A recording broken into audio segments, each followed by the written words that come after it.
आगीमध्ये घराचे छप्पर गेले, मात्र सुनील चौगुले फाउंडेशनने मायेचे छत्र धरले। भडगाव येथील निराधार वृद्धेला फाउंडेशनच्या वतीने झाली लाख मोलाची मदत। स्वर्गीय उद्योजक सुनील चौगुले यांच्या समाजाभिमुख कार्याचा जोपासला जातोय वारसा। गडहिंग्लज तालुक्यातील भडगावमध्ये राहते सुमारे 70 वर्ष वयाची एक मरेवा आजी। गेली कित्येक वर्ष ती एकटीच तिच्या जीवनाचा गाडा हाकते। त्यासाठी ती आजही इतरांच्या शेतात काबाड कष्ट करते। शेणामातीने सारवलेल्या तिच्यासारख्याच जीर्ण झालेल्या एका घरात ती राहते। सिलेंडरचा दर परवडत नाही म्हणून चुलीवर स्वयंपाक बनवून खाताना धुरामुळे काळवणलेल्या वाशांकडे पाहत कसंबसं प्रत्येक रात्र काढते। पण म्हणतात ना, नेतीचा खेळ मात्र कुणाला चुकलेला नाही। यातून बिचारी ही म्हातारी सुद्धा सुटली नाही। परवा सकाळीच तिने चुलीवर भात शिजवायला ठेवला आणि शेजाऱ्याकडे कामानिमित्त गेली।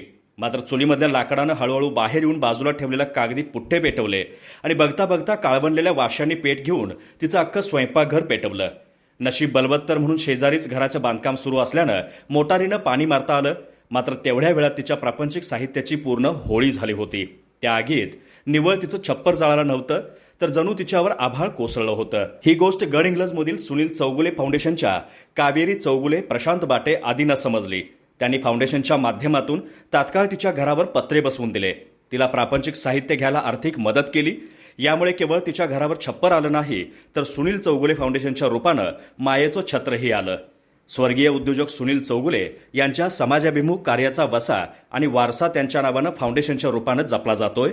ही गोष्ट निश्चितच कौतुकास्पद आहे।